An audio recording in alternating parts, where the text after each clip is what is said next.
자, 드디어 미분의 마지막 파트 도함수에 활용을 하고 있습니다. 지금까지 우리가 3단원부터 미분 관련된 내용을 배우고 있어요. 기억나시나요? 우리가 미분을 들어가면서 맨 처음 배웠었던 게 뭐냐면 미분이 아니라 평균 변화율이었습니다. 평균 변화율. 기억나시나요? 기억하고 계셔야 됩니다. 평균 변화율의 정의까지 지금 기억을 하고 계셔야 됩니다. 자, 뭐였었느냐?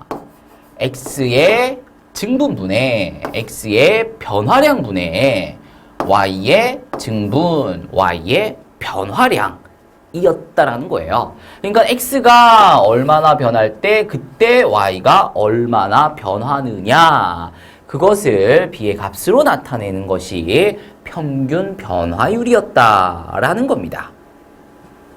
그리고 우리는 얘를 가지고 무슨 짓을 했냐? 이 평균 변화율을 가지고 극한을 취해봤다라는 거죠. x의 증분을 줄여서 거의 어디까지? 0까지. 그러니까 줄일 수 있는 데까지 계속 줄이고 있다라는 거죠.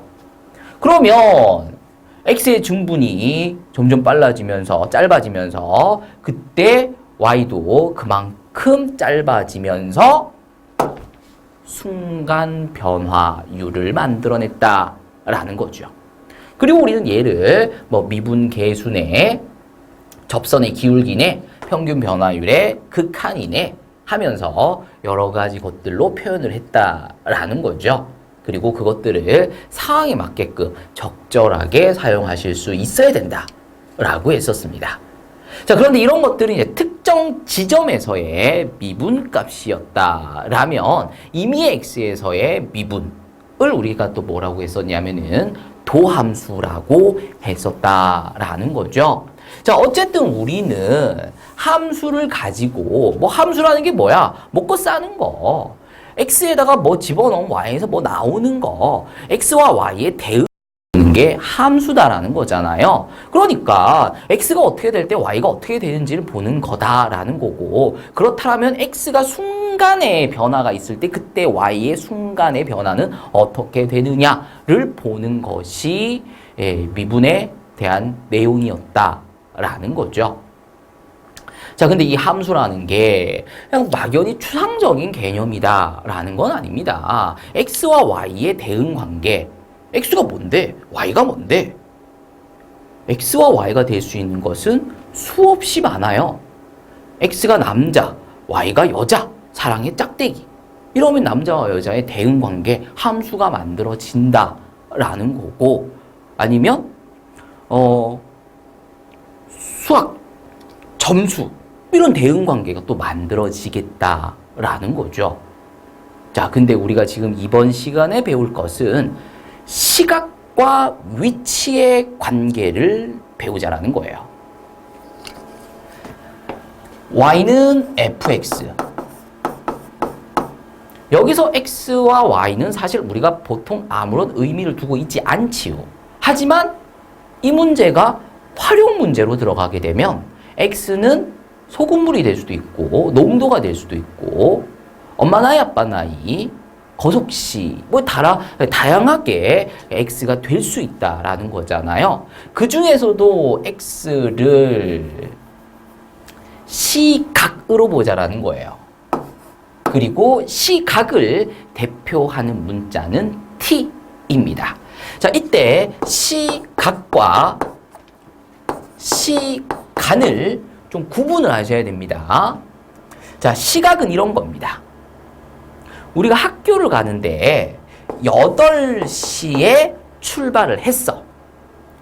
그리고 8시 20분에 도착을 한 거지. 그러면 학교까지 가는데 몇 분이 걸렸냐면 20분이 걸렸어요. 그쵸? 그랬을 때 시각이라는 것은 8시. 시각이라는 것은 8시 20분. 그 순간의 것을 시각이라고 하고요. 시간은 얘를 얘기하는 거죠.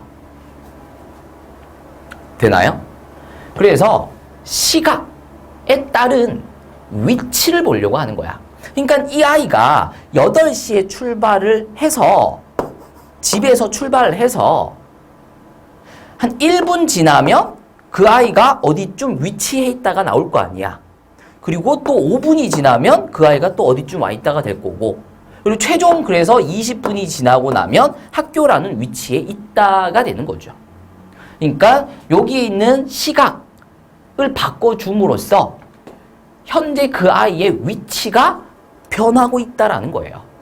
그랬을 때 우리는 보통 위치를 y가 아니라 x로 많이 씁니다. 뭐 이런 것들은 이제 절대적인 것은 아니죠. 그것을 대표한다 인 것뿐입니다. 자, 어쨌든 다음과 같이 시각과 위치 사이에 대응 관계가 만들어진다는 것은 시각과 위치의 함수가 만들어진다는 거예요. 우리가 함수 y는 fx에서 x의 변화량에 따른 y의 변화량을 평균 변화율이라고 했다라면, 여기에서 시각의 변화량에 따른 위치의 변화량은 평균 변화량이긴 한데 우리는 얘를 평균 속도라고 불러준다라는 거죠. 평균 속도. 우리 속도라는 게 뭐야? 1시간에 얼마나 갔느냐? 요거 우리가 보통 속도라고 하면서 100km per hour. 이거 어디 적혀 있냐면은 차. 이거 붕붕붕 밟으면은 이게 쫙 올라가잖아요. 그쵸? 그럼 이쯤 가면은 빨리 달려! 막 이렇게 하고 있다라는 거죠. 빨리 가고 있다. 이게 지금 시각 그리고 위치. 그러니까 시각의 변화, 1시간의 변화, 그 다음에 위치의 변화, 100km를 이동했다. 이렇게 볼 수 있다라는 거예요. 자, 근데 우리가 평소에 얘기하는 속도라는 것은 이렇게 긴 시간 동안에 얼만큼 갔느냐를 보는 것은 사실 아니고요. 우리가 평소에 얘기하는 속도라는 것은 순간 속도를 얘기합니다. 그러니까 내 앞에서 흉 지나가면 우와 졸라 빠르다 라고 얘기한다라는 거죠. 그러니까 순간 속도, 우리가 평소에 얘기하는 속도라는 것은 평균 속도, 시각의 변화량에 따른 위치의 변화량의 극한을 얘기한다라는 거죠. 그리고 시각의 변화량을 0으로 줄임으로써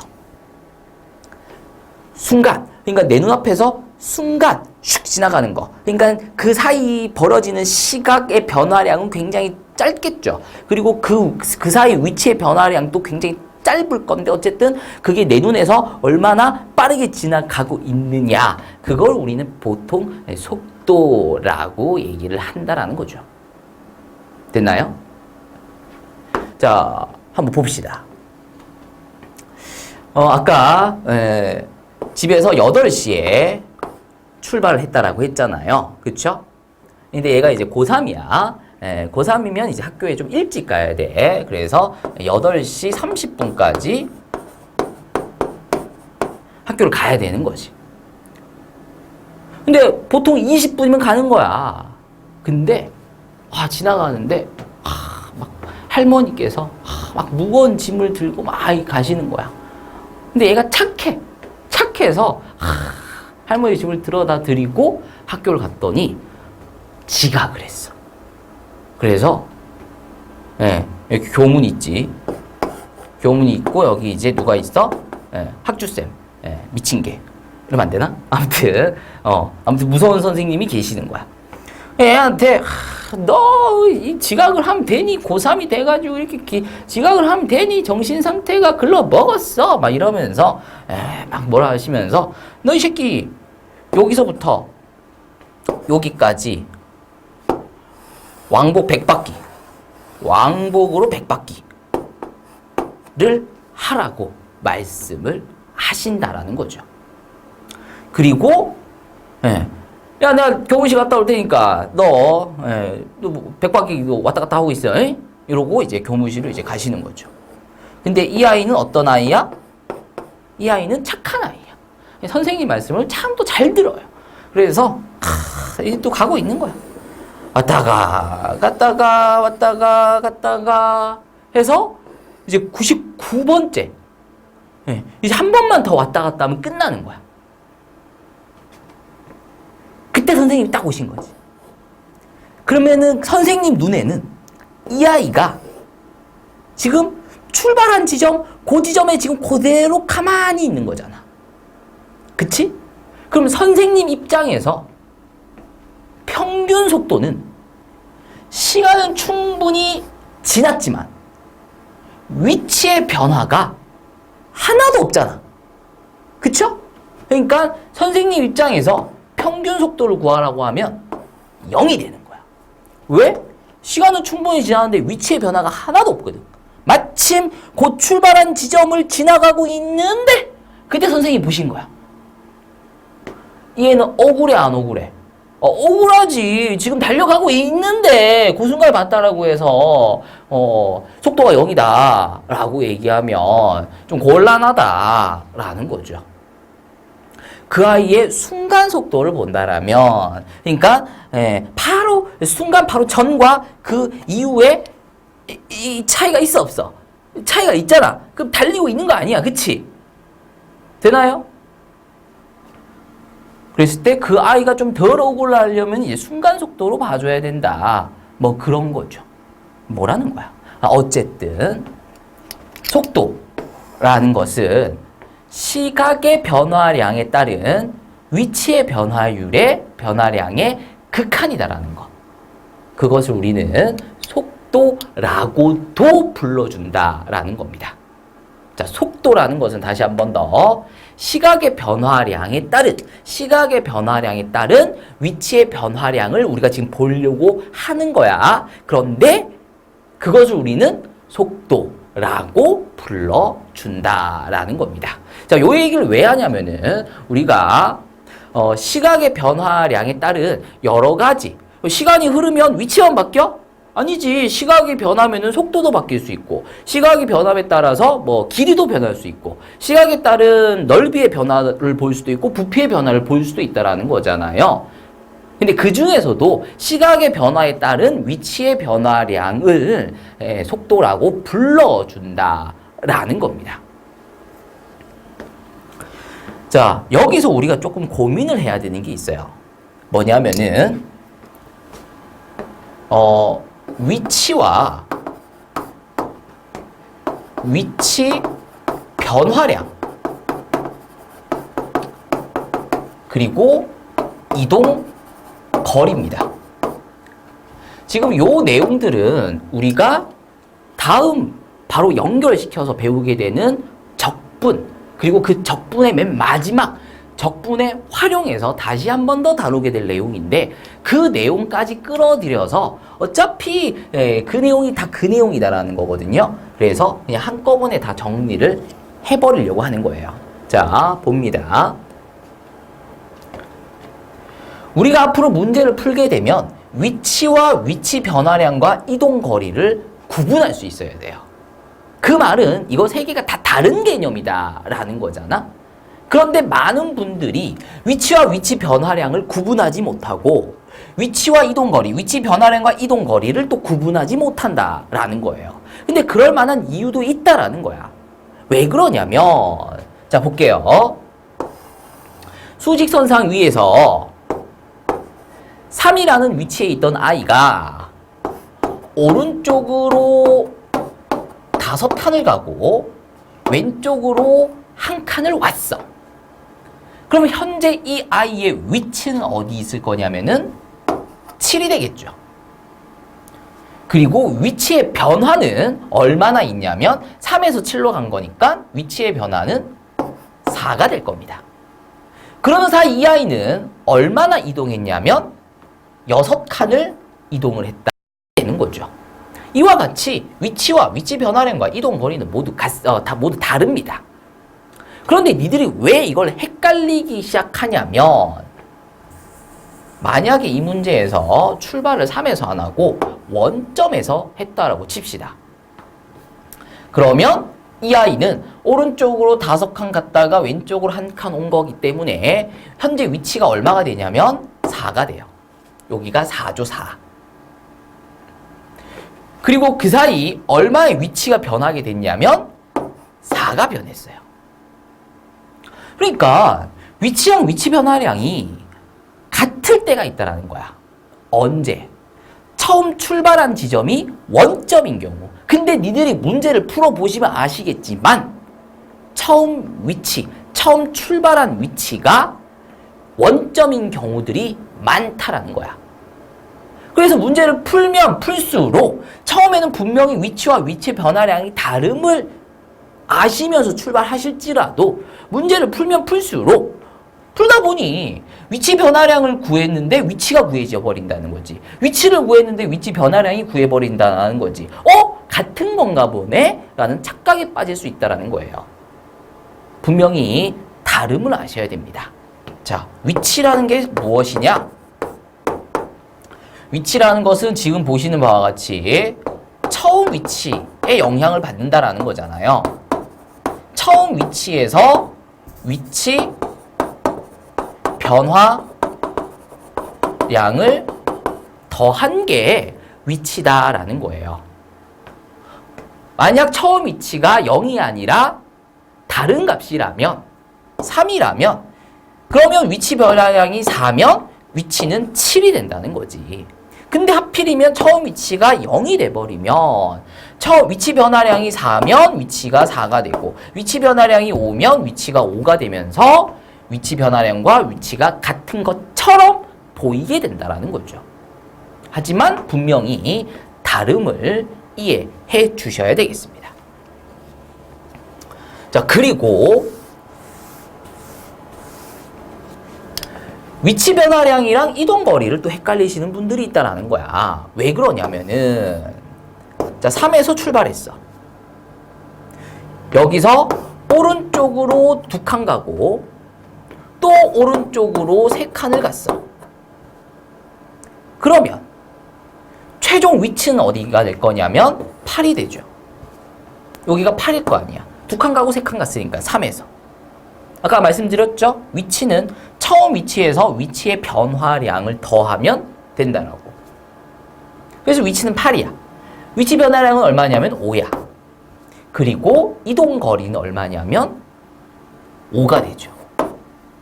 그래서 이동 거리와 위치 변화량이 다음과 같이 같을 때도 있다라는 거예요. 그럼 그게 언제냐?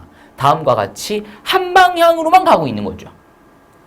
계속 한 방향으로만 가는 거야. 그 대표적인 게 뭐냐면은 기차. 니들 기차 뒤로 가는 거 봤어? 물론 저 창고 안으로 들어가면 이게 뒤로 돌 수도 있고 하겠지만 보통 우리가 기차 갈 때는 그냥 앞으로만 쭉 가잖아요. 그렇죠? 칙칙폭폭 이렇게 가는 거야. 착각하는 아이들이 있어요. 브레이크를 밟아. 그럼 브레이크를 밟으면 순간 뒤로 간다고 생각하는 아이들이 있어. 아니지. 브레이크를 밟으면 여전히 앞으로 가는 거야. 그치? 단지 점점 천천히 가고 있다라는 것 뿐인 거죠. 그런 문제들에서 우리는 위치 변화량과 이동 거리를 구분하실 수 있어야 되고요. 하지만 같다라는 것도 알 수 있어야 돼요. 그 상황에서는 원래 이동 거리랑 위치 변화량이랑 같다라는 게 아니라 그런 상황에서는 위치 변화량과 이동 거리가 같다. 그런 상황에서는 그래서 문제에서 주어지는 적절한 힌트를 적절하게 바꾸어 풀 수도 있어야 된다는 겁니다. 자, 그런데 만약에 처음 위치를 0에서 출발했어. 그리고 오른쪽으로 오른쪽으로 3칸을 간 거지. 2칸, 3칸을 오른쪽으로 간 거야. 그러면 위치는 얼마가 될 거냐면 5가 될 거고요. 위치 변화량은 얼마가 될 거냐면 5 변했죠. 그 다음 이동 거리 얼마가 되냐면 5가 됩니다. 그러니까 다 같을 수도 있다라는 거지. 다 같을 수도 있다라는 거야. 하지만 원래 같은 것은 아니다라는 거. 그런 상황이 만들어질 수 있다라는 거죠. 그럼 그런 상황에서는 문제에서 위치가 주어졌을 때 나는 위치가 필요한 게 아니라 위치 변화량이 필요해. 그러면 문제에서 주어진 위치를 위치 변화량으로 적절히 바꾸어서 풀 수도 있어야 될 거고요. 문제에서 이동거리가 주어졌는데 나는 위치가 필요해. 그러면 문제에서 주어진 이동거리를 위치로 바꾸어 해석해서 문제를 풀 수도 있어야 된다는 거예요. 그런 상황에서는. 하지만 분명히 말씀드리지만 요거 세 개는 원래 다른 개념이다라는 거. 원래는 다른 개념이다. 그런데 특수한 어떤 특정 상황에서는 이렇게 같을 때도 있고 이렇게 같을 때도 있고 다 같을 때도 있다라는 것을 좀 이해하셨으면 좋겠습니다. 자, 순간속도까지 우리가 봤고요. 순간속도라는 것은 시각의 증분의 시각의 변화량에 따른 위치의 변화량을 얘기하는 거다라고 했습니다. 근데 그것뿐만 아니라 시각의 변화량에 따른 위치의 변화량 의 극한이죠. 정확하게는 극한은 우리가 보고 있다는 거예요. 단지 이것을 뭐라고 부를 뿐이다? 속도라고 부를 뿐인 거죠. 근데 우리는 이것 이외에 시각의 변화량에 따른 속도의 변화량의 극한도 배울 거예요. 그걸 우리는 앞으로 뭐라고 부를 거냐면 가속도라고 불러주는 거죠. 이것뿐만 아니라 시각의 변화량에 따른 시각의 변화에 따른 길이의 넓이의 그다음 부피의 변화량의 극한 역시 배우게 될 건데 얘들은 뭐 딱히 불러주는 이름이 없어. 그러니까 속도 관련된 문제에서는 시각의 변화량에 따른 위치의 변화량의 극한을 구하시오라고 안 나오고 속도를 구해봐라. 가속도 관련된 문제에서는 시각의 변화량에 따른 속도의 변화량의 극한을 구하여라 라고 안 하고 가속도를 구해봐라 라고 얘기를 하는데 나머지 얘들은 이걸 대체할 수 있는 용어가 없으니까 그냥 시각의 변화에 따른 길이의 넓이의 부피의 변화량의 극한을 구해봐라 라고 얘기를 한다라는 거죠. 그럼 결국은 이거 구하라고 하든 이걸 구하라고 하든 이것들을 구하라고 하든 결국은 다 똑같은 짓거리를 해주시면 된다라는 거야. 무슨 짓거리? 미분. 자, 여기서 우리가 왜 갑자기 미분을 하느냐? 봐봐. x의 변화량에 따른 y의 변화량의 극한. 이게 뭐냐면 도함수. 이게 미분이잖아. 이거 어떻게 했냐면은 y를 미분한단 말이야. 그쵸? 그러면 요 자리에 지금 뭐가 있는 거냐면 위치가 있고 속도가 있고 길이가 있고 넓이가 있고 부피가 있다는 거죠. 이거를 구하기 위해서 y를 미분한 거잖아. 그러면 이거를 구하기 위해서, 즉 속도를 구하기 위해서는 뭐를? 위치를 미분하시면 된다는 거고, 가속도를 구하기 위해서는 속도를 미분하시면 된다는 거고, 얘는 대체할 수 있는 용어가 없으니까, 아니지, 요거는 대체할 수 있는 용어가 없으니까 결국은 길이의 변화량의 극한을 구하라 그러면은 길이를 미분하시면 되고, 시각의 변화에 따른 넓이의 변화량의 극한을 구하라 그러면 넓이를 미분하면 되고, 얘는 부피를 미분하면 된다라는 거죠. 요것들은 조금 이따가 문제에 가서 다시 한 번 더 말씀을 드리도록 하겠습니다. 자, 이렇게 해서 뭐 이런 거 저런 거 우리가 이번 도함수 활용 파트에서 배울 내용들과 그리고 나중에 배울 내용이긴 하지만 기본적인 용어들, 니들이 헷갈릴 수 있을 법한 그런 용어들에 대한 얘기를 했습니다. 자, 하나만 더 보고 들어가냐면은 헷갈리시는 분들 있죠? 속도와 속력. 속도도 들어봤고 속력도 들어봤는데 두 개가 같은 것 같은데 같으면 굳이 이렇게 두 개로 표현할 필요는 없을 것 같고 그럼 다른 건가? 그럼 어떻게 다른 거지? 뭐 이러실 수 있을 것 같아요. 자, 간단합니다. 앞으로 가면 똑같은 거예요. 앞으로 가면 속도나 속력이랑 같은 겁니다. 자, 그런데 뒤로 가면 우리가 후진하잖아요. 띠리리리리리리리 이러면서 그렇죠? 붕 밟으면은 오빠 막 이런단 말이야, 그렇지? 그랬을 때 오빠 왜 뒤로 빨리 가거든. 뒤로 빨리 가잖아. 자, 빨리 가는 거야. 자, 요건 속력입니다. 자, 우리 그 부모님들 차 뭐 아니 버스 같은 데 타셔 보시면은 이게 밟으면 이게 빨리 가죠, 그렇죠? 밟으면 빨리 가는데 요 게이지가 이렇게 올라간단 말이야. 아니면 숫자가 올라가던가. 그럼 후진하면 얘가 내려가나? 아니죠. 후진을 할 때도 올라가. 후진을 할 때도 여기 적혀있는 숫자가 커져. 그러니까 앞으로 가도 빨라지는 거고 뒤로 가도 빨라진다라는 게, 그러니까 앞으로 가는 것도 양의 개념으로 보고 뒤로 가는 것도 어쨌든 양의 개념으로 보는 것을 속력이라고 하고요. 앞으로 가는 것은 플러스, 뒤로 가는 것은 마이너스로 보는 것이 속도입니다. 그러니까 한마디로 방향성을 가지고 있느냐, 가지고 있지 않느냐의 차이다라는 거예요. 그러니까 앞으로 가고 있는 애한테 속도가 빠르다, 속력이 빠르다 뭐 구분하실 필요가 없다라는 거죠. 그 상황에서는 앞으로만 가고 있는 그 상황에서는 얘랑 얘를 같은 것으로 봐도 된다라는 거야. 하지만 뒤로 가는 순간 구분이 된다라는 거죠. 자, 뭐 그 정도의 차이. 그래서 이렇게 보시면 돼요. 속력은 속도를 절대값 씌운 값이다. 그래서 우리는 이제 속력을 속도의 크기라고 불러줍니다. 뭐 그 정도만 알고 계시면 돼요. 자, 이렇게 해서 뭐 이런저런 배워볼 내용들은 다 배워봤고요. 문제 풀어보도록 하겠습니다. 자, 예제 6번 보도록 하겠습니다. 원점을 출발하여 수직선 위를 움직이는 점 P의 시각 T에서의 위치 X가 다음과 같이 주어졌습니다. 이게 지금 뭔 말이냐? T에다 1 넣어봐봐.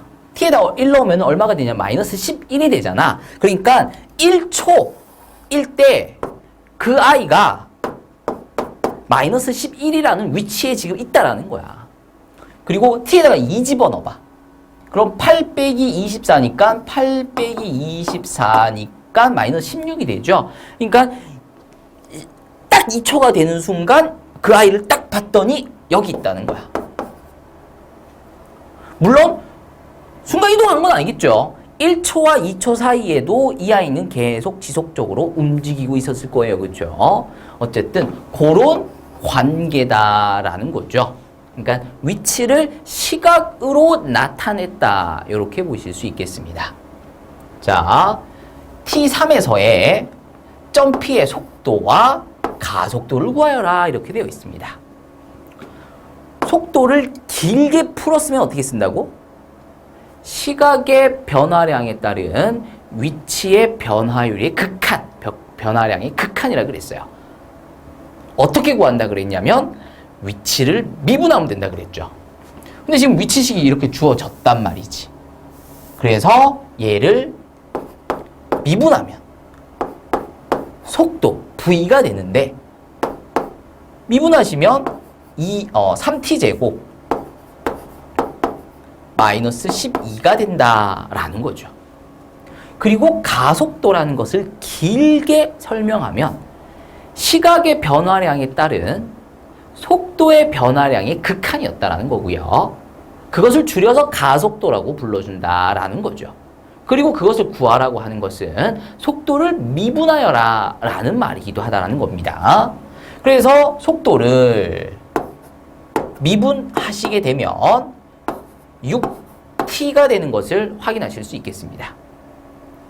근데 언제 3초가 되는 순간, 그 순간의 속도와 가속도를 구하라고 했으니 미분한 거에다가 3 집어넣으셔서 그때의 속도가 t가 딱 3일 때의 속도가 15가 되는 것을, t가 3일 때의 가속도는 18이 되는 것을 확인하시면 되겠다는 거죠.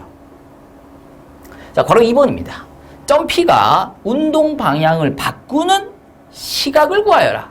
이렇게 되어 있습니다. 그러니까 앞으로 가고 있는데 이제 도는 거지. 돌아서 이제 반대 방향으로 간다는 거야. 그 순간 무슨 일이 벌어지냐라는 거죠. 앞으로 이렇게 가다가 이 방향을 틀면서 반대 방향으로 가려고 그러면 무슨 일이 벌어졌냐? 순간 멈춰야 된다라는 거예요. 순간 멈춰야 된다. 즉 속도가 0이 돼야 된다를 뜻합니다. 굉장히 중요합니다. 운동 방향을 바꾼다라는 것은 속도가 0이 되는 지점, 0이 되는 순간을 얘기한다라는 거예요. 그래서 우리가 지금 속도 구해놨단 말이야. 3t제곱 마이너스 12, 얘가 0이 되는 그 순간이 언제냐라고 물어보는 거죠. 자, t가 플러스 마이너스 2입니다. 근데 t라는 게 뭐냐? 시각이라 그랬습니다. 시각은 양의 개념이죠. 음이 나올 수가 없다라는 거예요. 그래서 음수가 나오더라도 버리실 수 있어야 되고요. 그래서 2초일 때, 2초가 되는 순간 방향을 바꾸고 있다. 이렇게 보실 수가 있겠습니다.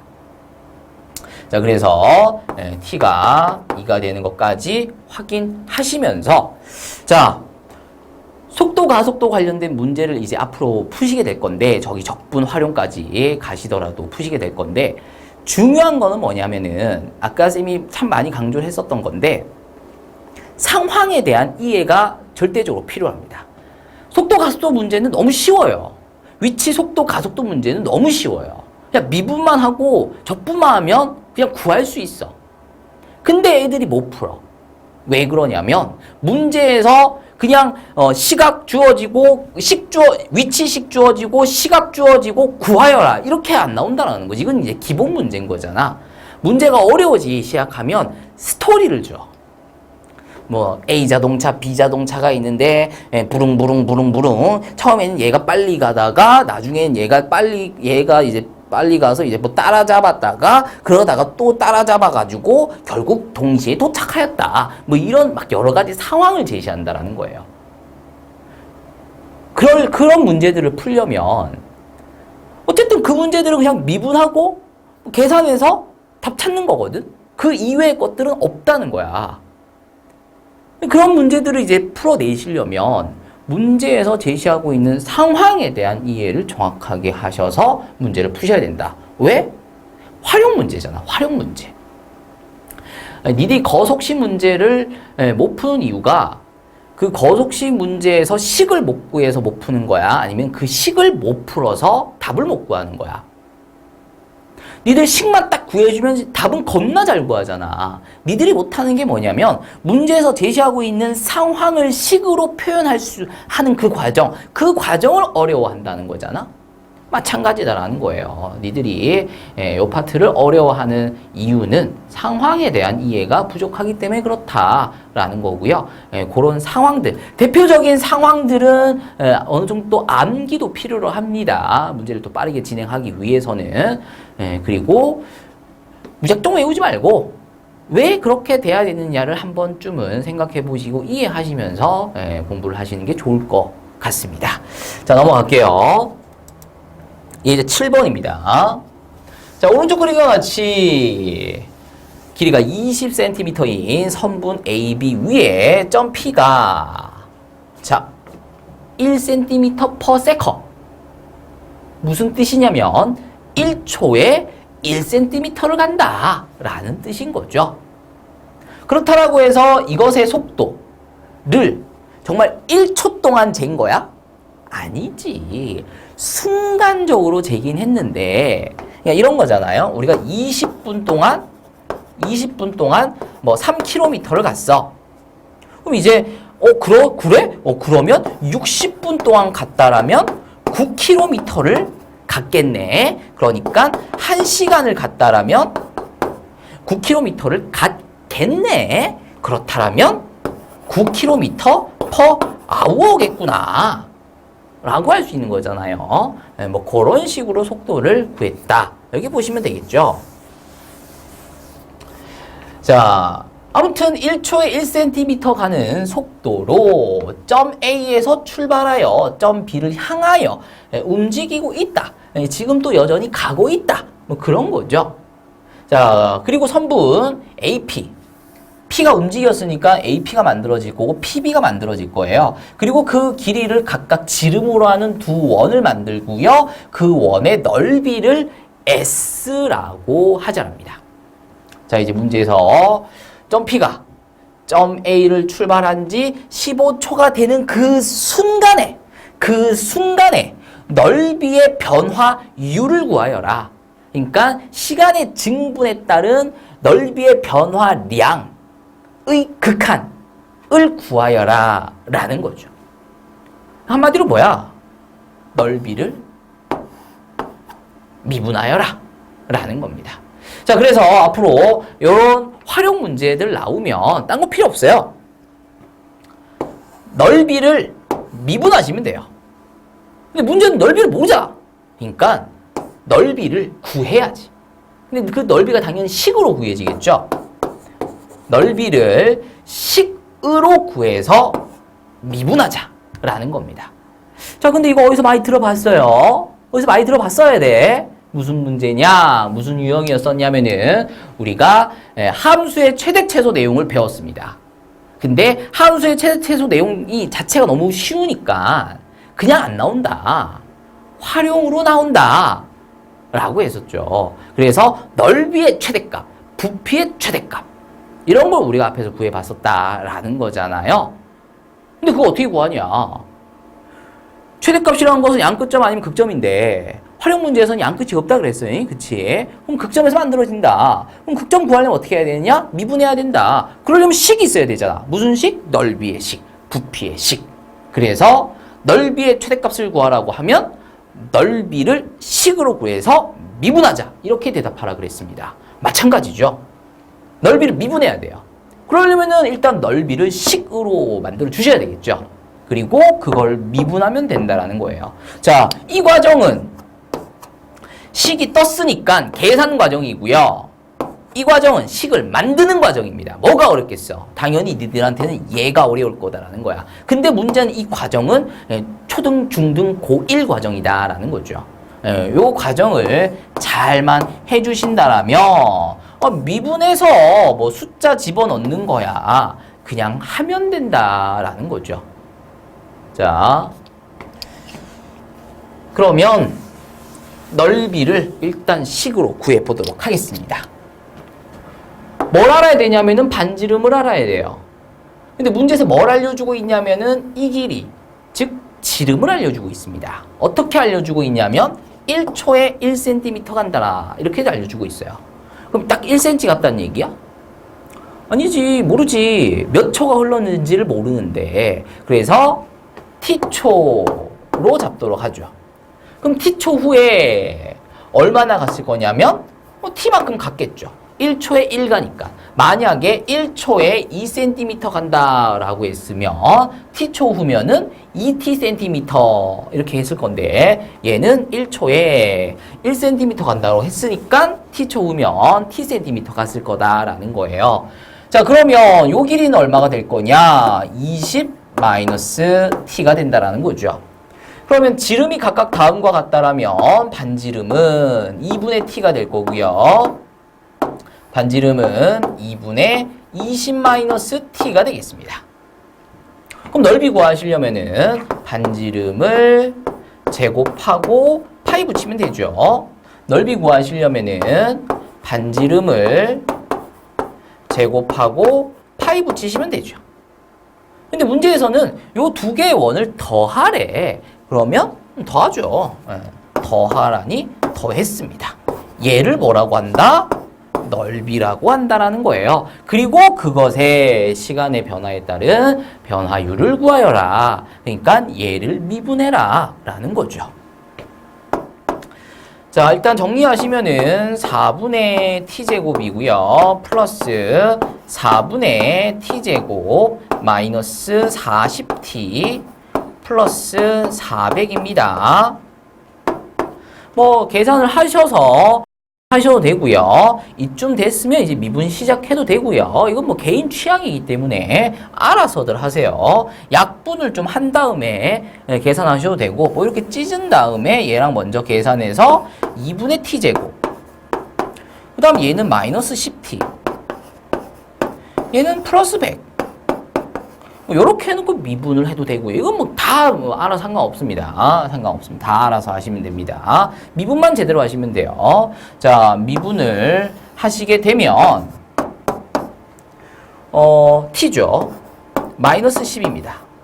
그래서 x'이 t-10인데 15초일 때 그 순간에 변화율을 구하여라 라고 했기 때문에 t에다가 15를 넣으시면서 s의 변화율이 5가 된다라는 것을 확인해 주시면 되겠습니다. 자, 이렇게 해서 도함수의 활용까지 모두 끝냈습니다.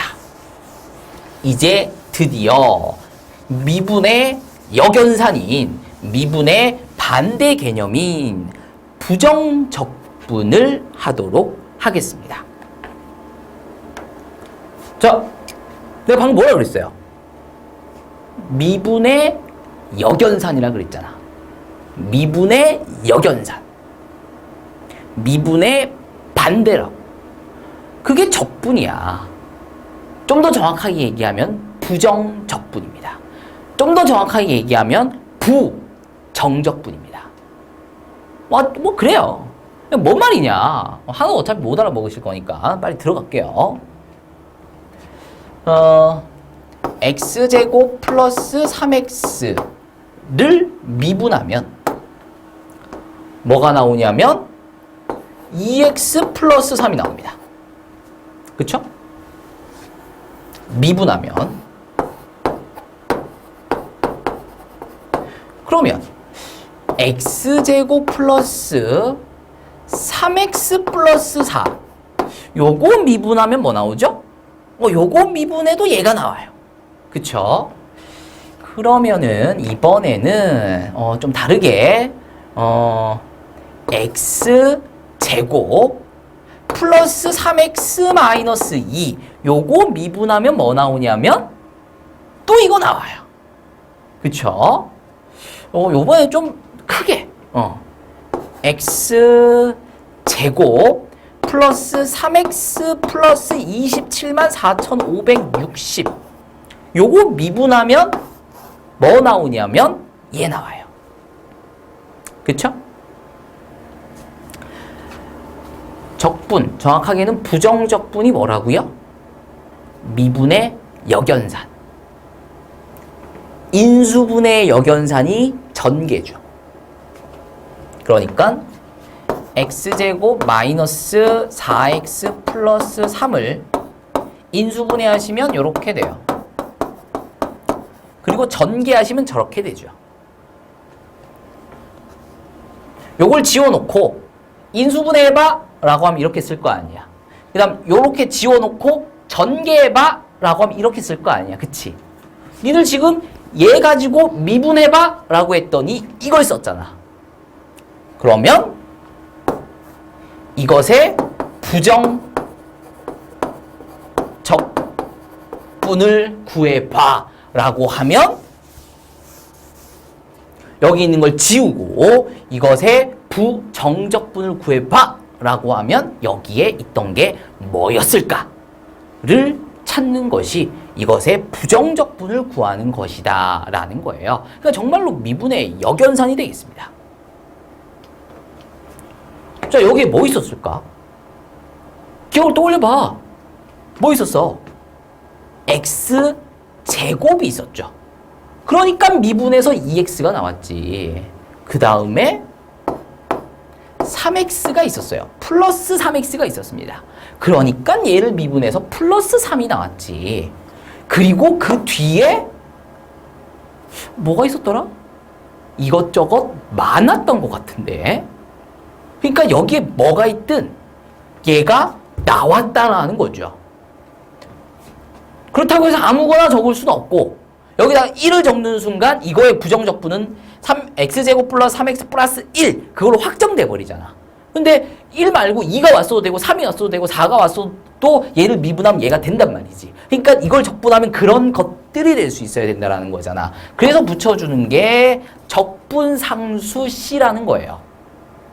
그러니까 모른다라는 거지. 근데 뭐 있긴 있다. 물론 0일 수도 있고 음수일 수도 있고 근데 뭔지는 모르겠는데 어쨌든 뭐 있을 수 있다라는 의미로 해서 상수 C를 붙여주고요. 요거를 적분상수라고 불러줍니다. 자, 얘를 부정적분하면 이렇게 되는 거예요. 그럼 기호가 우리 x제곱 플러스 3x 플러스 c를 미분한다라는 기호가 뭐 프라임이라는 것도 있었고요. 그 다음에 dxd 이렇게 하시게 되면 얘를 미분한다. 이렇게 또 쓰죠. 그러면은 얘가 이제 2x 플러스 3이 나온다. 이렇게 한 거죠. 되나요? 그러면 이제 반대 기호를 배워야 되잖아. 뭐 얘를 부정적분하면 얘가 된다. 라는 것을 우리는 앞으로 요렇게 뭐냐면은 s를 위아래로 주 땡긴 거. 위아래로 주 땡긴 거. s를 위아래로 주 땡긴 거. 입니다. 뭐라고 읽어주냐면은 인테그랄 이라고 읽어도 되고요. 인티그럴 이라고 읽어도 되고요. 뭐 아무튼 뭐 그렇습니다. 어차피 영어니까 이렇게 읽으시든 저렇게 읽으시든 상관없잖아요. 그쵸? 나는 인테그랄 뭐 이렇게 읽어요. 인테그랄 2x 플러스 3dx 이렇게 써주고요. 뭐를 미분하면 얘가 될까? 얘가 도대체 어디서 나왔지? 아, x 제곱을 미분하면 2x가 되니까 2x를 적분하면 x제곱이 되는 거구나. 뭐를 미분하면 3이 되냐? 3x를 미분하면 3이 되잖아요. 그러니까 3을 부정적분하면 3x가 된다는 거예요. 그리고 뒤에 아무것도 없잖아. 사라졌잖아. 그러니까 여기에 뭔가 있었어도 상수가 있었어도 미분하면 사라졌을 거니까 뒤에 뭐 붙어 있을 수도 있겠다 라고 보는 거죠. 자, 근데 이걸 또 매번 또 뭐를 미분해서 이렇게 됐을까? 뭐를 적분해서 이렇게 됐을까? 뭐 이런 식으로 구할 수가 없잖아. 그래서 우리가 미분의 공식, 미분의 요령, 미분하는 요령 뭐 이런 걸 배웠다는 거야. 그치? 그래서 적분하는 요령을 좀 배우셔야 돼. 근데 미분하는 거, 뭐 x 세제곱 미분하면 3x 제곱 되는 거 금방 배우셨잖아요. 그쵸? 그래서 적분하는 요령도 그렇게 어렵지 않게 금방 배우실 수가 있다라는 거고요. 몇 개만 해보시면 돼. 자, x제곱 플러스 3x 플러스 4를 적분을 한번 해보도록 하겠습니다. 부정적분을 한번 구해보자라는 거죠. 원래 이렇게 해야 되는 거야. 아, 뭐를 미분했길래 얘가 됐을까? 이렇게 미분을 했다는 얘기는 여기 위에 있던 걸 좀 내려보내가지고 차수를 떨궜을 거니까, 일단은 x 세제곱이 왔을 거고, 그럼 3을 떨궜는데, 앞에 아무것도 없네? 그럼 그 앞에 3분의 1이 곱해져 있었겠구나. 그러면 얘를 떨구면서 약분이 돼서 x 제곱의 계수는 1이 되고, 얘를 떨궜으니까 빼기 돼서 제곱이 되니까, 3분의 1 x 세제곱을 미분한 게 x 제곱이구나. 그러니까 x 제곱을 적분하면 3분의 1 x 세제곱이 되는 거구나 라고 해야 되는 건데 언제 그렇게 해? 자, 우리가 내려보내면서 빼기 1을 했잖아요. 그쵸? 그럼 더하기 1을 하면 되지. 역연산인 거니까. 그래서 여기에다가 더하기 1을 하는 거야. 됐나요? 그리고 우리는 그것을 내려서 앞에다가 곱해줬단 말이야. 그럼 곱하기의 역연산은 뭐야? 나누기잖아. 그래서 여기 있는 숫자로 나눠주면 돼. 여기 얼마냐면은 3이죠? 나눠주면 돼, 3으로. 그러면 끝난 거야. 자, 그러면 여기 1이 있잖아요. 1이. 여기다가 더하기 1 하면 뭐가 돼? 제곱이 되죠? 그리고 여기 있는 숫자로 나누어 준다고. 그리고 정말 얘를 미분하면 얘가 되느냐? 앞에 3까지 보셔야죠. 이렇게 되겠네. 되나요? 다시 한 번 더. 오른쪽 위에 있는 숫자에다가 더하기 1을 해줍니다. 그리고 그걸로 나눠줘요. 근데 3은 원래 붙어 있던 거니까 얘로 나눠준 2로 나눠준다는 거죠. 그 다음 4. 그래서 x 붙이시면 돼요. 왜? 1차 미분하면 상수 되잖아. 그러니까 상수 적분하면 그냥 1차 된다. 그러니까 상수를 적분하게 되면 그냥 x를 붙이시면 돼요. 고민하실 거 없다라는 거죠. 그리고 뒤에다가 뭐 있었을 수도 있으니까 적분상수식을 붙여주시면 되겠습니다. 자, 처음이라서 조금 힘드실 수 있어. 몇 번 해본다 그랬어요. 자, 이번에는 뭐 2x 세제곱 플러스 3x 4제곱 플러스 5x 제곱 요거를 한번 적분해 보도록 하겠습니다. 부정적분 한번 구해 보시면은 여기다가 일단 뭐 한다고? 더하기 1을 한다고. 미분할 때 더하기 빼기 1을 했으니까 적분할 때는 더하기 1을 한다고. 그럼 4가 되잖아. 그걸로 미분할 때는 곱해줬다라면 적분할 때는 그걸로 나누어 준다라는 거죠. 그리고 앞에 원래 2가 있었으니까 이렇게 적어주시면 되겠습니다. 이번에는 3x 4제곱 적분해 보시면은 적분하면은 여기 4인데 내줘서 5제곱 된다고. 그리고 이걸로 나누면 된다고. 그리고 원래 앞에 3이 있었잖아. 이번에는 요거 적분해 보시면은 x 몇 제곱 되겠어요? 더하기 1 할 거니까 3제곱 되겠죠? 그리고 이걸로 나눈다고. 저걸로 나누는 게 아니라 더하기 1 한 걸로 나누는 거야. 뭐를? 원래 앞에 있던 게 5잖아. 요거 분모에다가 3을 깔아주시면 된다는 거죠. 그래 놓고 적분상수 C만 붙이시면 되겠습니다. 그러면은 2분의 1 x제곱 마이너스 뭐 3x 세제곱 그 다음 플러스 2분의 3x 4제곱 요런 것도 한번 부정적분 구해 볼게요. 어떻게 하시면 되냐? 여기다가 더하기 1을 한다고. 그럼 x 세제곱 되잖아. 그리고 이걸로 나누어 준다고. 분모에 깔아준다는 거죠. 근데 분모에 원래 얼마가 있냐면 2가 있잖아. 거기다가 더 깔아주는 거니까 6분의 1이 되겠죠. 그 다음 얘는 일단 부호는 마이너스고요. 지수에다 더하기 1 하시게 되면은 4가 되겠죠. 그리고 얘로 나누어 준다고. 근데 원래 뭐 있었어? 3이 있었으니까 그 밑에다가 4를 깔아주시면 되는 거죠.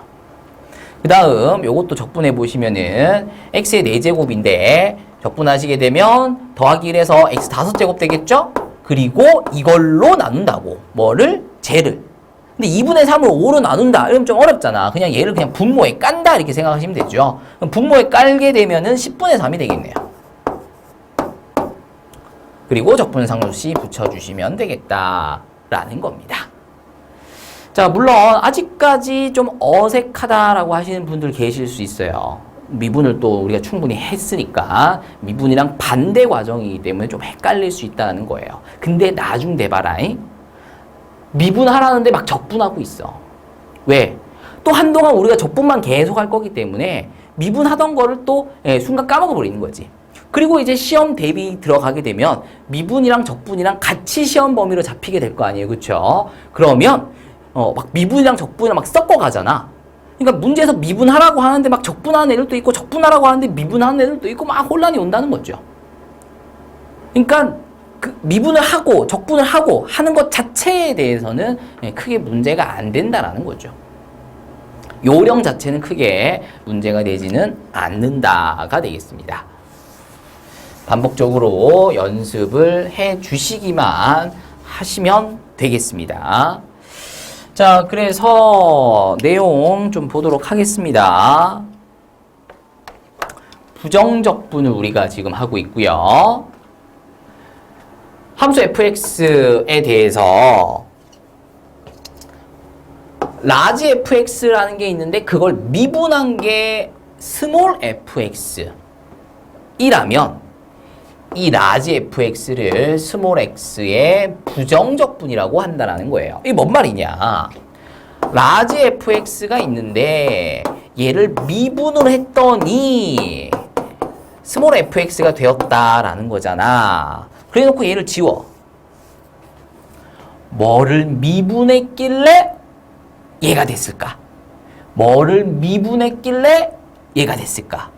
이거 자체가 부정적분이라는 거죠. 얘를 찾는 게 부정적분을 구하는 거였잖아. 그쵸?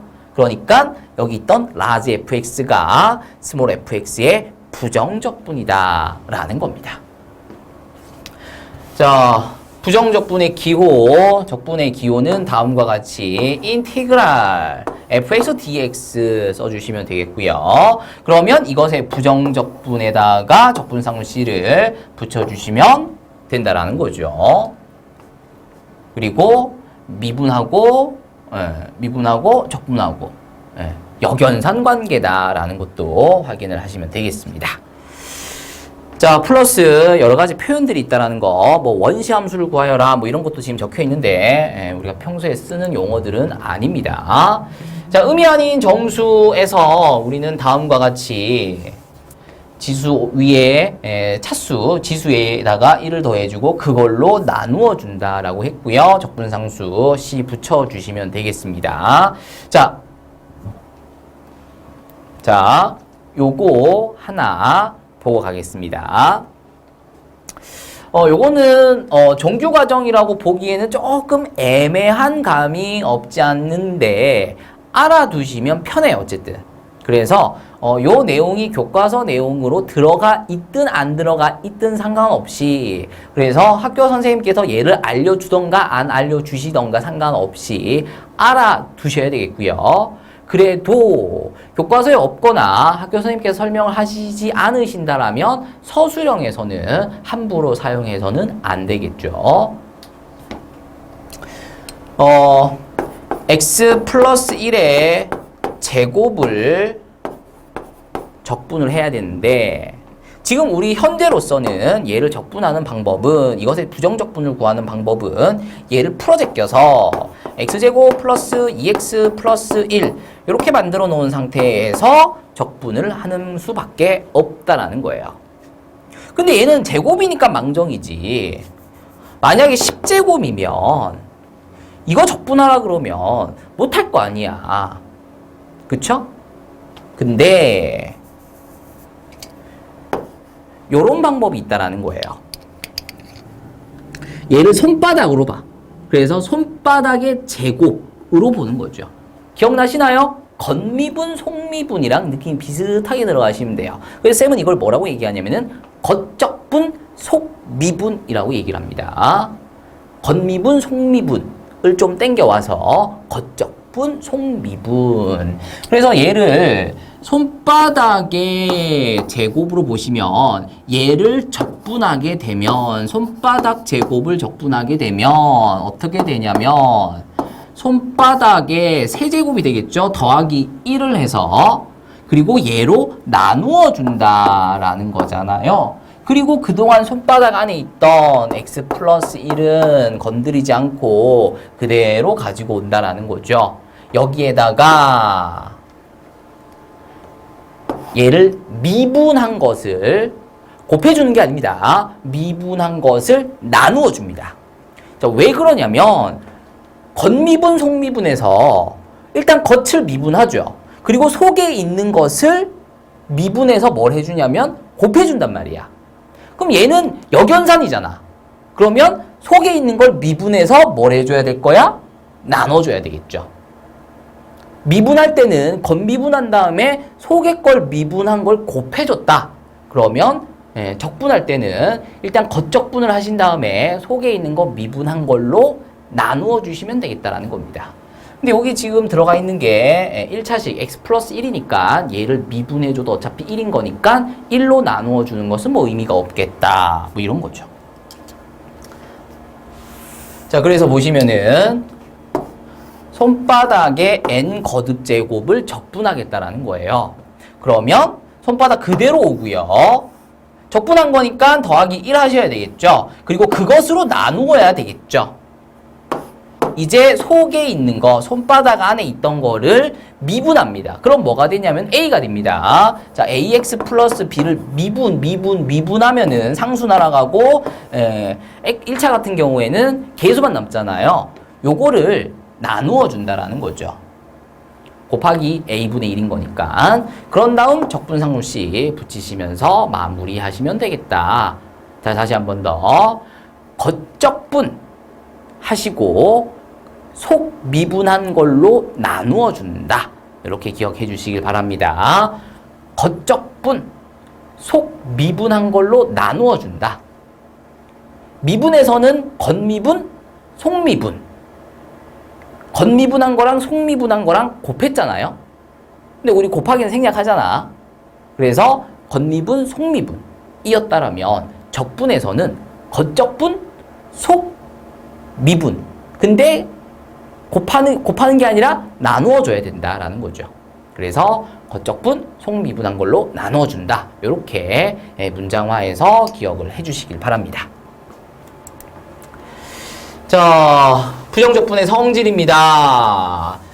상수 빼낼 수 있고요. 인테그랄에 대해서 덧셈과 뺄셈에 대해서 뿌려줄 수 있습니다. 조심하셔야 되는 것은 곱셈과 나눗셈에 대해서는 인테그랄 기호, 적분 기호를 뿌려줄 수 없음을 기억해 주셔야 되겠습니다. 덧셈과 뺄셈에 대해서 뿌려줄 수 있고요. 상수는 뽑아낼 수 있습니다. 자, 예제 1번부터 한번 해보도록 하겠습니다. 자, x제곱 플러스 2의 제곱을 적분을 해봐라. 부정적분을 구해봐라. 라는 거죠. 일단 이것의 제곱을 구하시게 되면 x 4제곱 플러스 4x제곱 플러스 4가 됩니다. 얘를 가지고 적분을 해보죠. 그러면 x 4제곱이었으니까 더하기 1에서 일단 x 5제곱 한다고. 그리고 뭘로 나눈다? 뭐를 깔아준다? 4가 아니라 5 더하기 1 한 걸로 나누어 주는 거야. 그래야만 얘를 미분해봐. 얘 미분하면 얘가 앞으로 내려오면서 얘랑 곱해지잖아. 그러면서 x 4제곱의 개수가 1이 되는 거죠. 그리고 얘는 빼기 1해서 x 4제곱 될 거고. 얘를 미분해 보시면 얘가 되죠. 그러면 얘를 적분한 게 얘가 맞다라는 거야. 그러니까 좀 의심스러우면, 내가 지금 잘 하고 있는지 좀 의심스러우면 내가 한 거를 다시 미분해 보면 돼. 미분해서 그게 나오면 잘하고 있는 거고, 미분했는데 얘가 안 나와? 그럼 잘못하고 있는 거야. 자, 계속 갑니다. 요거 적분해 보시면은 x의 세제곱 될 거고요. 이제 이걸로 나누어 줘야 되겠죠. 근데 앞에 4가 있었으니까 3분의 4 되겠고요. 자, 상수 같은 경우에는 그냥 x 붙이면 된다 그랬습니다. 잊지 말고 해주자. 적분상수씨. 자, 적분상수씨는 반드시 붙이셔야 돼요. 부정적분에서. 자, 근데 이거를 어떻게 푸셔도 된다. 손바닥의 제곱이잖아. 그러니까 겉적분. 겉에 것 적분. 제곱이 세제곱이 됐죠. 그럼 이제 요걸로 나누어져야 되겠죠. 3분의 1. 됐나요? 이제 속에 있는 거 뭐냐면 x제곱 플러스 2예요. 그럼 이제 이걸 뭐 한다고? 미분한다고. 요거 미분한다고. 그럼 요거 미분하면 어떻게 돼요? 2x 되잖아. 그걸로 뭐 해준다고? 나누어 준다고. 그리고 더하기 적분상수씨 붙여주시게 되면 위의 식이랑 다른 결과가 만들어지게 됩니다. 이거 다 풀어 제껴보면 위에 거랑 달라요. 자, 왜 이런 일이 벌어지게 되냐? 아까 그 보여드렸던 겉적분, 속미분 같은 경우에는 겉적분하고 속미분으로 나누어 주는 것 같은 경우에는 반드시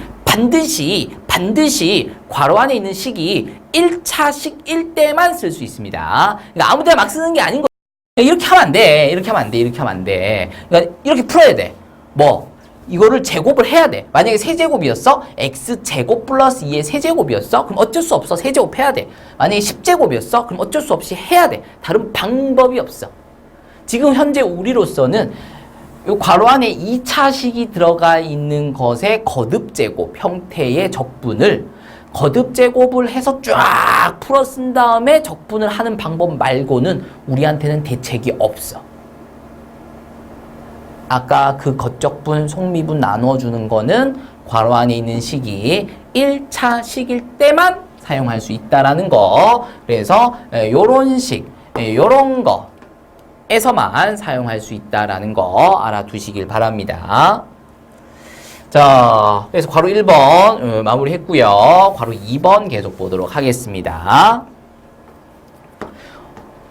그냥 별 생각 없이 보면은 그냥 별 생각 없이 풀면 돼요. 이거 제곱하시게 되면은 분배하시게 되면 9y 제곱 마이너스 4고요. 이거 적분하시게 되면 y 제곱을 적분하면은 일단 세제곱 되겠죠. 그리고 요걸로 나누어 줄 건데 그 앞에 원래 뭐 있었냐면 9가 있었다. 이렇게 되겠죠. 그 다음 상수 적분하시게 되면 그냥 y만 붙여주시면 되겠죠. 근데 여기서 또 애들 또 x 붙이려 또 조심하셔야 됩니다. 자, y에 대한 식을 지금 dy, y에 대해서 지금 적분을 하고 있어요. 그러니까 요거를 그냥 3x 플러스 2, 3x 마이너스 2, dx 이렇게 보셔도 상관이 없다는 거죠. 어쨌든 문제에서 제시한 거는 y였으니까 y로 마지막에 또 바꿔주시면 될 거고요. 그러니까 문자가 갖는 의미는 뭐 특별하게 없다라는 거예요. 적분상을 C 붙이시면서 약분할 거 약분하시면서 마무리하시면 되겠습니다. 자, 괄호 3번입니다. 요거 적분하고 요거 적분한 다음 빼면 되죠. 근데 적분의 연산은 시간을 많이 잡아먹어요. 적분을 한 번 할 때마다 시간이 생각보다 좀 많이 들어가. 그리고 우리가 그 다음 시간에, 우리 다음 시간에 배우게 될 정적분에 대해서, 정적분에서는 적분을 한 번 하는데 시간이 더 많이 걸리게 돼요. 그래서 가급적이면 적분의 횟수를 줄여줘야 됩니다. 그러려면 우리가 앞에서 보셨던 적분의 성질을 좀 활용하실 수 있어야 돼요. 뭐냐면 아까 인테그랄하는 기호를 상수 빼낼 수 있었고요. 그 다음 덧셈과 뺄셈에 대해서 뿌려줄 수 있었어요. 그 말은 덧셈과 뺄셈에 대해서 인테그랄을 걷어들일 수도 있다는 거거든. 그러니까 얘를 인테그랄을 걷어들이고 x 플러스 1의 제곱 마이너스 x 마이너스 1의 제곱을 먼저 계산하는 거야. 물론 뿌려주면 다시 이렇게 되는 거죠. 걷어들이면 이렇게 되는 거고. 뿌리고 계산할 거냐 걷어들이고 계산할 거냐라는 건데 뿌리게 되면 적분을 2번 해야 되잖아요. 걷어들이게 되면 안에서 계산을 먼저 해야 되지만 결국 적분은 한 번만 해도 된다라는 거거든. 근데 적분의 횟수를 늘리게 되면 시간이 많이 늘어나게 돼요. 그래서 적분의 횟수를 줄이시는 게 중요합니다. 자, 제곱하시면 2x 플러스 1, 그 다음 마이너스 x제곱 플러스 2x 마이너스 1 되고요. 그러면은 4x 되겠네요. 그리고 보통 문제들이 이렇게 좀 더 간단하게 식과 식을 합침으로써 더 복잡해지는 게 아니라 더 간단한 적분을 만들어내기 때문에도 합칠 필요가 있다가 되겠습니다. 자, 요거 부정적분 구해보시면은 여기 지금 차수가 1차잖아요. 적분하시면 2차가 되는 거죠. 그리고 이제 얘로 나누어 준다라는 거지. 그리고 적분상을 C 붙여주시면서 약분할 거 약분하고요. 마무리하시면 되겠다라는 겁니다. 자, 괄호 4번 또 계속 볼게요. 물론 다 풀어 제낀 다음에 적분을 하시는 게 가장 정상적인 방법이다. 현재로서는 우리한테는 그게 가장 정상적인 방법이다라는 건데 요렇게도 풀 수 있다라는 거예요. 뭐냐면은 x 플러스 1을 x 마이너스 1 플러스 2 요렇게 써도 되죠. 왜 이렇게 쓰는지는 모르겠지만 어쨌든 이렇게 써도 되죠. x 마이너스 1 플러스 2랑 x 플러스 1은 같은 거잖아. 그쵸? 일단 이렇게 써. 그리고 x 마이너스 1의 제곱이 있습니다. 이제 분배를 할 건데 하나씩 분배를 하는 게 아니라 이렇게 분배하고 이번에는 x 마이너스 1에다가 덩어리 대 덩어리로 이제 분배를 하는 거야. 이렇게 곱하시게 되면 x 마이너스 1의 세제곱이 되고요. 2 곱하기 x 마이너스 1의 제곱이 되는 거죠. 그리고 인테그랄입니다. 그러면 1차식의 거듭제곱, 1차식의 거듭제곱이 만들어지기 때문에 거적분, 속미분한 걸로 나누어주는 연산을 할 수 있다라는 거예요. 자, 거적분 하시면 손바닥에 있는 거 그대로 쓰고 거적분 하시고 요걸로 나누어야 되죠? 그리고 이제 속에 있는 거 미분해서 나눠야 되는데 요거 미분해봤자 어차피 1이니까 나눌 건 없어요. 이번에는 x-1의 제곱 요거 적분, 겉적분 할 건데 속에 있는 건 그대로 두시고 일단 적분할 거니까 더하기 1 하셔야 되겠죠? 그리고 그걸로 나누어 주셔야 되겠죠? 그리고 속에 있는 거 미분해서 나누어져야 되는데 요거 미분해봤자 어차피 1인 거니까 뭐 굳이 나눌 필요가 없다라는 겁니다. 그리고 마무리로 적분상수 C 붙여주시게 되면 마무리가 되겠습니다. 자, 넘어가셔서 예제 2번 계속 보도록 할게요. 다음 함수 fx, gx에 대하여 fx랑 gx랑 더하면 뭐 또 다항 함수가 만들어지겠죠. 그 다항 함수를 미분했더니 2가 나왔어. 무언가를 미분했더니 2가 나왔어. 그럼 그 무언가가 뭘까? 무언가를 미분했더니 2가 나왔어. 그렇다면 그 무언가가 뭘까? 이게 부정적분을 구하는 거라고. 이것의 부정적분을 구하시면 얘가 지금 상수니까 상수의 부정적분은 그냥 x 붙이면 된다 그랬어요. 그래서 2x다라는 거죠. 그리고 잊지 말고 써주자. 적분상수 C. 요거 2x 플러스 2 미분해보시면 요거 미분해보시면 2 되잖아요. 그러니까 적분을 제대로 했다라는 거죠. 자, fx 플러스 gx가 2x 플러스 c다라는 거예요. 이번에는 fx랑 gx, 다항함수랑 다항함수를 곱했어요. 그럼 또 여전히 또 다항함수가 만들어지고 있을 거고요. 그 다항함수를 미분했더니 얘가 나왔어요. 여기 뭐가 있는지는 잘 모르겠는데 어쨌든 얘를 미분했더니 얘가 나왔어요. 그럼 도대체 뭐를 미분했길래 얘가 나왔을까? 무엇을 미분했길래 얘가 나왔을까? 무엇을 미분했길래 얘가 나왔을까? 이것의 부정적분은 무엇인가? 라는 거죠. 자, 요거 적분합니다. 여기 차수가 1인 거잖아요. 그래서 x제곱 될 거고요. 적분하면 x제곱 될 거고요. 요걸로 나눠 주셔야 되겠죠? 근데 앞에 2가 있으니까 요렇게 되겠습니다. 그리고 상수가 있어요. 상수 적분하면 그냥 x 붙이시면 된다 그랬습니다. 그리고 적분상수 붙여주시면 되죠. 자, 근데 문제는 여기에 이미 우리가 C를 써먹었잖아. 그랬을 때 여기 적혀있는 상수랑 여기 적혀있는 상수랑 같을 수도 있지만 다를 수도 있다는 거야. 그래서 구분을 하셔야 되겠다. 그래서 C1, C2 이렇게 적어주실 필요가 있겠습니다. 뭐가 fx랑 gx랑 곱한 게 이렇다라는 거예요. 그리고 얘를 요거 약분함 1이죠. 그리고 얘를 정말 미분해 보시면 얘가 되는 것을 또 확인해 보실 수도 있겠죠. 자, 문제에서 주어지기를 f0이 마이너스 1이다. g0은 마이너스 4다 이러고 있습니다. 그럼 뭐 0을 한번 넣어보죠. 그럼 f0 더하기 g0은 x에다 0 넣었으니까 c1만 남겠죠. 근데 얘가 얼마? 마이너스 1. 얘는 마이너스 4. 그러면 C1은 마이너스 5다라는 거 확인하실 수가 있겠습니다. 마이너스 5. 자, 여기다가도 넣어볼게요. x에다가 0을 x에다가 00을 넣으시게 되면 결국 C2만 남게 되죠. 근데 F0이 얼마냐? 마이너스 1이다. G0이 얼마냐? 마이너스 4다. 그럼 곱하면 얼마냐? 플러스 4다. 그래서 C2가 4가 되니까 C2 대신에 4를 써주시면 이렇게 되겠습니다. 자, 근데 봐봐. 다항함수고 다항함수라 그랬어.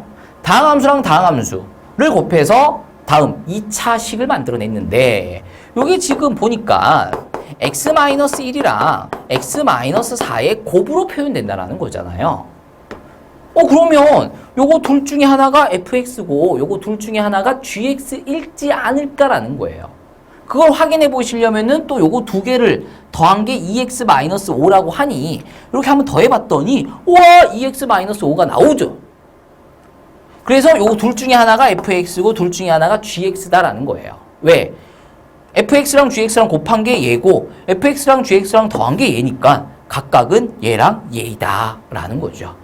그럼 둘 중에 뭐가 fx고 둘 중에 뭐가 gx냐라는 건데 fx라는 놈은 0 집어넣으면 마이너스 1 나오는 거래. 그러니까 네가 fx고 gx라는 놈은 0 집어넣으면 마이너스 4 나온대. 그러니까 네가 gx다가 되는 거죠. 자, 이렇게 해서 fx와 gx를 각각 구해 보셨습니다. 자, 이 문제에서는 뭐 답 구하는 게 뭐가 중요하겠어요. 그렇죠? 자, 이 문제에서 우리가 확인하셔야 되는 것은 자, 미분기호 무언가를 미분해서 2가 나왔다라는 것은 그 무언가를 구하기 위해서는 얘를 적분하면 된다. 무언가를 미분해서 2x-5가 나왔다. 그럼 2x-5를 적분하면 무언가가 나온다라는 거. 요 패턴 한번 확인해 주시고요. 그 다음에 부정적분 파트에서는 다음과 같은 힌트들이 따라 붙게 됩니다. 왜 그러냐면 부정적분에서는 적분상수씨가 무조건 붙잖아요. 근데 뭔가 값을 구하게끔 하는 문제를 만들어내려면 결국은 그 적분상수씨조차도 확정돼야 된단 말이야. 그 적분상수씨를 알려주기 위한 추가 힌트들이다 라는 거예요. 그래서 부정적분 파트 문제에서는 부정적분을 해서 부정적분을 구하시게 되는데 그 부정적분에는 반드시 적분상수씨가 따라 붙겠죠. 그리고 문제에서 추가적으로 알려주고 있는 힌트를 가지고 그 적분상수씨를 구하면서 문제가 진행되는 그런 패턴이 가장 일반적 패턴이다라는 겁니다. 넘어가서 예제 3번 계속 보도록 하겠습니다. 다음 스몰 fx와 그 부정적분 라지 fx. 뭔 말이냐면 fx를 적분을 하면 부정적분을 구해보면 라지 fx가 구해진다. 뭐 그런 뜻이에요.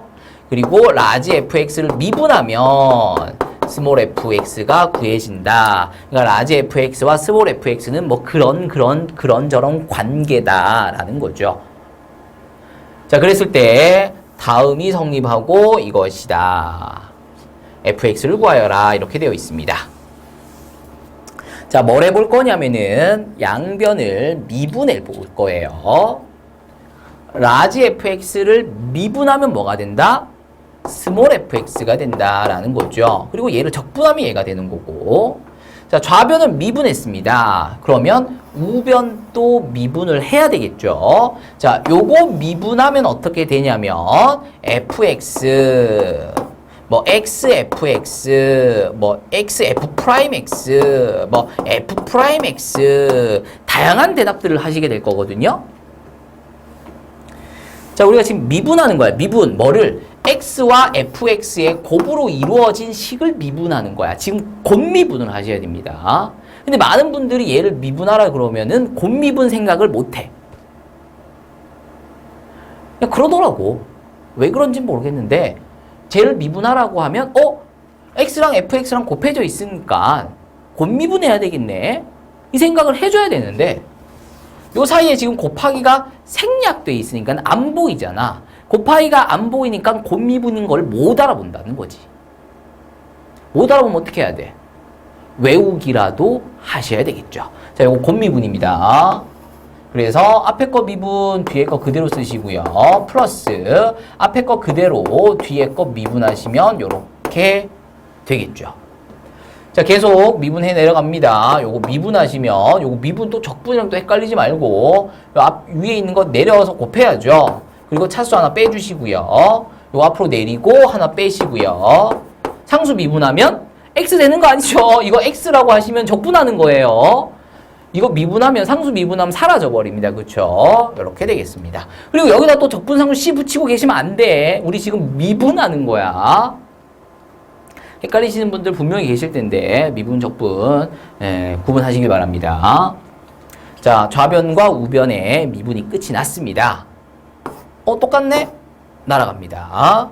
그러면 뭐가 남냐면 x f 프라임 x는 마이너스 6x제곱 플러스 2x가 되겠고요. 자, x로 나눠주시게 되면 f 프라임 x가 다음과 같이 마이너스 6x 플러스 2가 되는 것을 확인하실 수가 있다는 거죠. 자, f 프라임 x가 다음과 같이 구해졌습니다. 근데 문제에서는 fx를 구하래요. 라지 fx와 스몰 fx 사이의 관계가 뭐였었냐면은 적분과 미분의 관계였죠. fx와 f 프라임 x의 관계가 무슨 관계냐? 미분하면 되죠. 그럼 f 프라임 x가 되잖아. 얘를 미분하면 그 말은 얘를 뭐하면 얘를 적분하면, 그러니까 얘를 가지고 부정적분을 구하시게 되면 fx가 구해진다라는 거죠.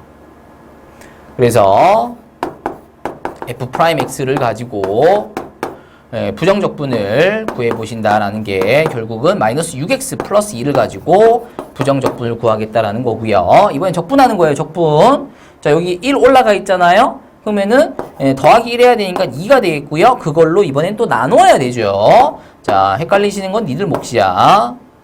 반복해서 그 헷갈림을 없애야죠. 그 다음에 상수를 적분하면은 x를 붙이면 된다고. 그리고 적분하고 있으니까 적분상수씨 붙여 주셔야 되겠습니다. 자, 약분할 거 약분해서 3이 되겠죠. 그래서 얘가 뭐다? fx다라는 거예요. 스몰 fx. 스몰 fx를 구했습니다. 근데 적분상수 c가 들어가 있네. 근데 아까 뭐라 그랬죠? 적분상수 c가 따로 붙을 수밖에 없다라 그랬습니다. 적분 파트이기 때문에.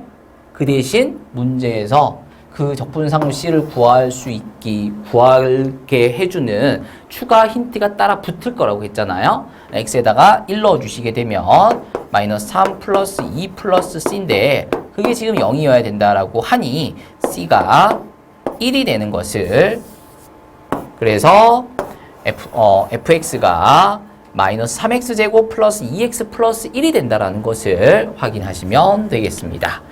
저렇게 해서 부정적분까지 배웠습니다. 끝입니다. 뒤에 있는 기본다지기까지 문제 쭉 풀어주시면 되겠고요. 다음 시간에 계속 하도록 하겠습니다. 수고했습니다.